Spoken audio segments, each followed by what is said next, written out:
L'éducation, on a beaucoup entendu parler ces dernières semaines de la mixité sociale, mais aussi mixité garçon-fille.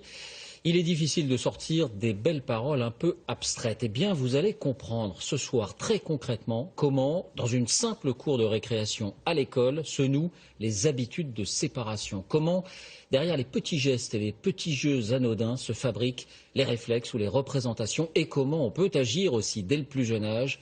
Démonstration par l'exemple. Regardez le reportage à Mont-de-Marsan d'Isabelle Saboureau et Julien Pelletier. C'est une belle cour d'école, spacieuse. À la récréation, ces enfants sont censés apprendre à vivre ensemble, à égalité. Pourtant, regardez à gauche, quelques filles jouent sur ces petites bosses de couleur avec des garçons. Mais l'essentiel de l'activité se concentre ailleurs, autour du terrain de sport. C'est le lieu de toutes les convoitises et de pouvoir, rarement au profit des filles. Et il y a les enfants qui arrivent à s'imposer et les autres. Edith Marouet-Jules est géographe. C'est ce que je vais aller faire, c'est prendre mes petites filles. Depuis 5 ans à Mont-de-Marsan, dans cette école en zone d'éducation prioritaire, elle observe la façon très symbolique dont filles et garçons se partagent l'espace de jeu. Son constat, les garçons occupent le centre quand les filles sont reléguées au bord du terrain. Elles avaient envie de jouer. Elles sont arrivées massivement, elles étaient 6 ou 7. Les garçons ont commencé à tourner autour, aller un petit peu les bousculer, ils en ont fait tomber une par terre et progressivement ils ont reconquis l'espace et petit à petit, regardez, elles sortent. Et c'est souvent ce qu'on va voir. De toute façon, si elles osent se mettre au milieu, elles vont être de fait exclues par les garçons et repositionnées à l'extérieur du terrain. C'est ce qui va se passer pour Noran en rose et sa copine Lydia. Elle demande l'autorisation de jouer au chef d'équipe, il refuse. On leur impose de quitter le terrain. Visiblement en colère, les deux filles passeront toute la récré derrière la ligne à regarder jouer les garçons. C'est eux, ils nous disent d'être remplaçantes. Moi, j'avais pas envie d'être remplaçante. Je leur ai dit j'ai envie de jouer au foot, mais ils veulent pas. Pourquoi ils veulent pas?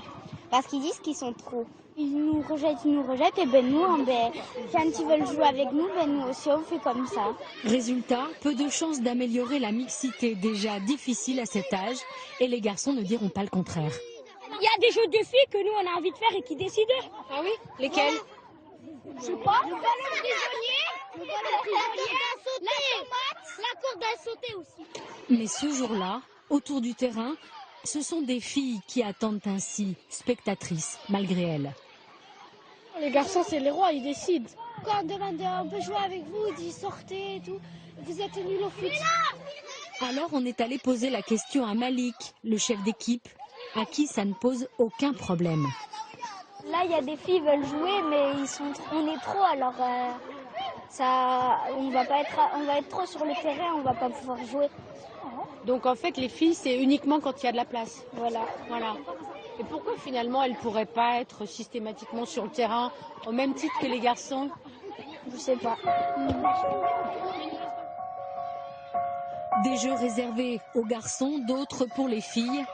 Pour déconstruire ces stéréotypes, la géographe travaille avec les enseignants de l'école. En classe, depuis 10 ans, tout est prétexte pour réfléchir sur la place de chacun. Et donc on peut aller au concert quand on est un garçon, mais pas quand on est une fille. Oui, on peut y aller, Mais c'est intéressant. Hein. Régulièrement, les enseignants font le point sur les progrès dans l'école. Photo à l'appui, Edith les encourage à intervenir en récréation. Au moment où Ophélie rentre dans le terrain, lui, il s'y glisse. C'est l'enfant blond qu'on voit tout le long du terrain. Donc il sait que l'adulte va proposer une alternative, ou en tout cas pour lui c'est le moment d'y aller en sécurité, quoi. C'est-à-dire que quand nous on est présents, ils arrivent à se mélanger entre garçons et filles, on a une vraie mixité, mais le problème c'est quand nous on n'est pas présents. C'est triste de voir ça finalement, c'est qu'elles ont accepté que tous les jeux ne sont pas faits pour elles et que le garçon domine d'un côté la petite fille. Et nous il faut qu'on arrive à faire en sorte que les petites filles participent à toutes les activités. Elles ont un espace qui leur est dédié, mais il est plus restreint, il est sur le côté. Elles apprennent à jouer dans l'intime, elles apprennent le dedans, elles apprennent le retrait aussi. Hein. Les garçons, ils n'apprennent pas ça, ils ne sont pas contraints dans leur jeu. Ils apprennent tous les possibles. Et les filles commencent à apprendre lentement qu'il y a des choses qui leur sont moins possibles, moins évidente, moins facile. Mais ce jour-là, tout est différent. 3 fois par semaine, les enseignants organisent des cours de récré sans football. Le directeur met des jeux à disposition des élèves. On peut s'apercevoir déjà qu'il y a des filles qui sont très contentes d'avoir des ballons pour elles. Parce que peut-être, certainement, même que dans certaines récréations, elles n'ont pas le ballon. Chacun finit la récréation en se disant qu'il s'est fait plaisir pendant la récréation. Il a vraiment joué à ce qu'il avait envie de faire. Et là, il n'y a pas de dominant-dominé. Tout le monde est à égalité.